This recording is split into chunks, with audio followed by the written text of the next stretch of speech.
코로나 바이러스 감염증 19 국내 발생 현황을 말씀드리겠습니다. 5월 13일 0시 기준으로 신규 확진자는 26명이 신규로 발생하여 총 누적 확진자 수는 1,962명입니다.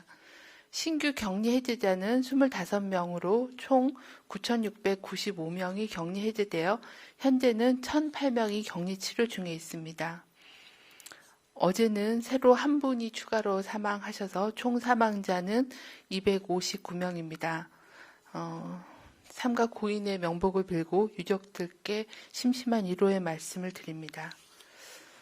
5월 13일 0시 기준으로 신규 확진자 26명 중에 해외 유입 사례는 4명이었고 지역사회 발생은 22명이었습니다. 먼저 해외 유입 신규자인 경우에는 미주 지역에서 1명, 방글라데시, 일본, 쿠웨이트 각 1명씩 유입되었습니다. 국내 지역사회 발생 22명은 이 중에서 클럽 집단 발생과 관련된 확진자는 18명이었고 대구 지역의 지역사례 2명, 인천의 지역사례 2명이었습니다. 대구에서 확인된 확진자 2명 중 1명은 노인 일자리 사업 시행 전에 실시한 진단검사를 통해 확진되었고 다른 1명은 확진자의 접촉자입니다. 인천 지역 확진자 2명은 현재 감염 경로에 대해 조사가 진행 중에 있습니다. 클럽 관련된 확진자 18명 중에 클럽을 방문하여 감염된 사람은 8명, 클럽 방문 확진자의 접촉자 중에서 양성인 경우가 10명이 추가로 확진되었습니다. 현재 5월 13일 12시까지의 기준으로 추가로 확인된 확진자가 8명이 있습니다. 현재까지 총 이태원 클럽 관련돼서 누적된 확진자는 119명입니다. 특히 인천에서는 클럽 관련 확진자인 학원 강사의 접촉자 8명이 확진되어 접촉자에 대한 조사와 방역 조치가 계속 진행 중에 있습니다. 지역별로는 서울이 69명, 경기가 23명, 인천이 15명, 충북이 5명, 부산이 4명, 전북이 1명, 경남 1명, 제주 1명입니다. 이 중 충북 5명 중에 4명은 국방부의 접촉자 격리시설이 충북에 위치하고 있어서 국방부 접촉자에서 발생한 확진자입니다. 감염 경로별로는 이태원 클럽 등을 방문한 방문자가 76명, 이들로 인한 2차 전파자, 2차 감염자인 가족, 지인, 동료 등의 접촉자가 43명이었습니다. 연령별로는 19세 이하가 11명, 여기에는 인천에서 노출된 학생 등이 포함되어 있습니다. 20대가 73명, 30대가 23명, 40대가 6명, 50대가 3명, 60대가 3명입니다. 남자가 102명이고 여자가 17명입니다. 중앙방역대책본부는 4월 24일부터 5월 6일까지 이태원 소재 클럽, 주점 등을 방문하신 분은 외출을 자제하고 관할 보건소나 1339에 문의하여 증상에 관계없이 선별진료소를 방문하여 진단검사를 받으실 것을 요청드립니다. 지자체와 의료기관 선별진료소에서도 방문 시설의 종류나 증상 유무와 관계없이 적극적으로 진단검사를 실시해 줄 것을 요청드립니다. 불필요한 사생활 침해를 방지하기 위해 익명검사를 전국으로 확대 시행하겠습니다. 또한 특정 장소에서 집단 발병 시에는 집단 발생 장소에 대한 정보의 공지와 개별 환자의 동선을 분리하여 공개하도록 하여 공개하는 확진자 동선 공개 가이드라인을 보완하여 시행하도록 하겠습니다. 최근 들어서 지역사회 발생이 증가하고 있어 진단을 통한 조기 발견이 중요한 상황입니다. 국민들께서는 손 씻기, 기침 예절 등 개인 방역 5대 기본 수칙을 잘 준수해 주시고 특히 유흥시설 등 사람들이 많이 모여 밀접한 접촉을 하는 실내 밀폐 시설에 대한 방문을 자제해 주실 것을 요청드립니다. 또한 발열, 호흡기 증상이 있는 경우에는 집에 머무르면서 휴식을 취해 주시고 증상이 지속될 경우에는 보건소에 문의하여 선별 진료 및 검사를 받아주시기를 바랍니다.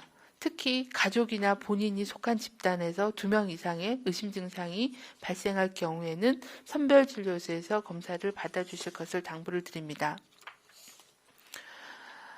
이태원 클럽에서 시작된 집단 감염이 자발적인 검사 참여와 또 광범위한 접촉자 조사로 확진자가 계속 증가하고 있는 상황입니다. 현재까지 집단 발병 관련하여 22,000여 건의 검사가 이루어졌고 이 중에서 119명이 확진된 상황입니다. 시간이 지나면서 2차 전파로 인한 지역 감염 사례가 증가하고 있습니다. 1세 어린이부터 84세 어르신까지 2차 접촉자가 발생하였고 특히 부모님, 조부님, 조카, 형제 등 본인하고 가장 가까운 사람에서부터 가장 먼저 감염이 확산되고 있는 상황입니다. 진단이 늦어지고 시간이 지체될수록 2, 3차 전파로 확산되어 피해가 커질 수 있습니다. 결국 시간과의 싸움입니다. 자발적인 검사를 통해 확진자를 조기 발견하고 2차 감염을 차단하는 것이 이번 유행을 조기에 안정시키는 가장 효과적인 방법입니다. 많은 분들이 자발적으로 검사를 받고 있지만 아직까지도 비난이 걱정이 돼서 검사를 꺼리고 있는 분들이 있으십니다. 누구라도 환자가 될 수 있는 코로나 유행기에 확진자 또는 유흥시설 방문자에 대한 지나친 비난과 차별은 환자를 숨어들게 해 조용한 전파를 더 부추겨 방역에 결코 도움이 되지 않습니다. 방역당국은 코로나 극복을 최상의 목표로 개인과 공동체를 보호할 수 있도록 개인정보를 철저히 보호하면서 방역 조치를 추진하겠습니다. 이태원 지점 일대를 방문하신 방문자들께 말씀을 드립니다.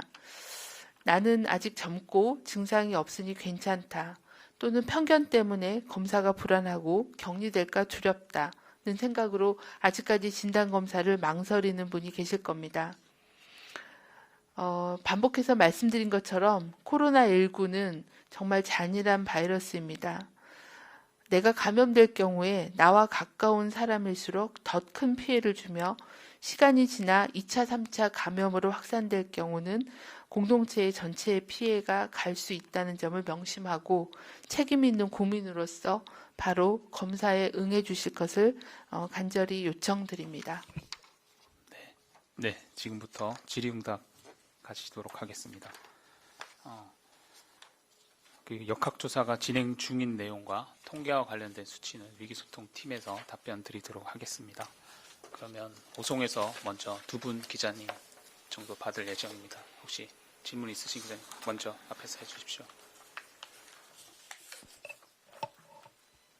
네, 연합뉴스 최세롬입니다. 이태원 클럽뿐만 아니라 다른 지역 주점을 들렀다가 확진된 사례도 나오고 있고 또 별개로 인천에서 학원 강사가 학생들 감염시킨 사례도 나왔는데요. 유흥시설뿐만 아니라 일반 주점이나 학원 같은 고위험 시설에 대해서 위험도 평가를 다시 해서 개방 수위를 검토해야 되는 건 아닌지 아니면 따로 대책을 검토 중이신 게 있는지 여쭤봅니다. 그리고 한 가지 더 여쭤보면 익명검사 전국 확대랑 동선공개 가이드라인 보완한다는 건 오늘부터 시행하는 건가요? 네, 익명검사는 어제부터 공문은 나가서 오늘부터 보건소에서 익명검사를 전국적으로 시행을 할 계획입니다. 그래서 오늘 이제 익명검사에 대한 통지가 나간 상황이고요. 그리고 동선 공개에 대해서는 현재 저희가 이렇게 반복적으로 집단으로 노출된 그런 장소에 대해서는 저희가 일괄 방대본에서 그러니까 확진자가 발생해서 많은 대량자의 노출자가 생긴 그 시설과 기관에 대해서는 취합해서 일괄 공개하도록 하고 그런 부분들이 개인의 동선 공개하고 반드시 이렇게 매칭돼서 공개돼서 신분 노출이나 이런 부분들이 불안하지 않도록 보완을 할 계획입니다. 오늘 이제 그런 동선 공개 가이드라인은 개정해서 지자체에 통지가 될 예정에 있습니다. 그리고 다른 지역에 대해서는 현재 역학조사가 진행 중에 있습니다. 특히 이제 그 확진자가 방문해서 감염원으로 의심받고 있는 지점들이 좀 있습니다. 서대문구의 이제 다모토리라는 주점과 또 홍대의 주점 등은 이제 혹시 그 확진자가 거기를 방문했을 때 감염됐거나 노출됐을 그런 장소들이 있기 때문에 그런 부분들에 대해서는 지역별로 또 위험 시설 노출 그 지역에 대해서는 지속적으로 그 방문자에 대한 조사와 조치를 시행하고 있고요. 그리고 말씀하신 것처럼 주점 형태라거나 아니면 학원과 같은 시설별로의 위험도에 대한 평가는 아마 지역에 대한 평가와 또 그리고 시설의 유형별로 위험도에 대한 평가는 좀 더 보완해서 좀 더 정교하게 그 사회적 거리두기에 대한 원칙이나 이런 부분은 보완할 필요가 있다고 생각하고 그 부분은 보완을 하도록 하겠습니다. 네, 오송에서 한 분 더 질문 받겠습니다. 네, 뉴시스 임재희 기자입니다. 일단 익명검사 관련해가지고 이게 방역적 차원에서 어떻게 평가하시는지 좀 궁금하고요. 이태원 사례뿐만 아니라 아예 그 진단검사 자체를 익명검사로 전부 전환하는 방안에 대해서는 어떻게 생각하시는지 좀 궁금하고요. 그리고 지금 그렇다면 기존의 이태원 5개 클럽 외에 그 동선이 겹치지 않는 감염원이 있을 것으로 추정되는 곳이 총 몇 곳이나 되는지, 그리고 혹시 이 부분은 공개가 가능하신지 또 궁금하고, 그리고 여기 보태서 오늘 60대 이상 환자분들이 한 분씩 늘어났는데 이 부분에서 이태원 클럽과 관련된 분들이 몇 분씩 되시는지도 궁금합니다.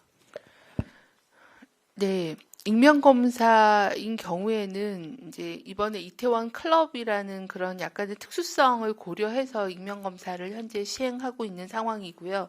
이 부분을 모든 선별검사를 다 익명으로 하느냐에 대해서는 검토가 필요한 상황입니다. 현재는 어느 정도의 기간과 특성을 고려해서 현재 시행하고 있고 이걸 전체적으로 확대할 계획을 갖고 있지는 않습니다. 아무래도 그 선별검사의 문턱을 좀 낮춰서 쉽게 빨리 검사를 좀 받을 수 있게 그런 신분에 대한 부분 또 특히 이태원만이 아니라 이제 다른 클럽을 다녀오신 분들도 그런 부분들에 대한 걸 좀 보호하면서 검사를 빨리 받을 수 있게끔 하기 위한 목적이기 때문에 일단 시행하고 그런 성과나 효과들을 보고 판단하도록 하겠습니다. 감염원으로 이제 추정되는 부분들은 지금 확진자 119명에 대해서는 그분들이 다녀가신 곳은 2차 그 접촉자가 발생해서 확진자가 생길 수 있기 때문에 그런 차원에서 또 조사를 진행하고 있고요. 감염원으로서 작동했을 수 있는 데들은 추가로 조사하고 있는데 저희가 처음에 얘기했던 5개 클럽에 하나를 더 추가하고 그리고 현재 이태원 클럽은 한 9개 정도 클럽에 대해서는 계속 그 방문자에 대한 그 개인정보를 파악해서 검사를 진행하고 있는 그런 상황입니다. 현재 이태원 클럽 관련해서는 9개 정도의 장소를 저희가 감염원 또는 노출 장소로 보고 조치를 취하고 있는 그런 상황입니다. 60대 이상 어르신이 지금 3명 정도인데요. 이 세 분들은 다 지역사회에서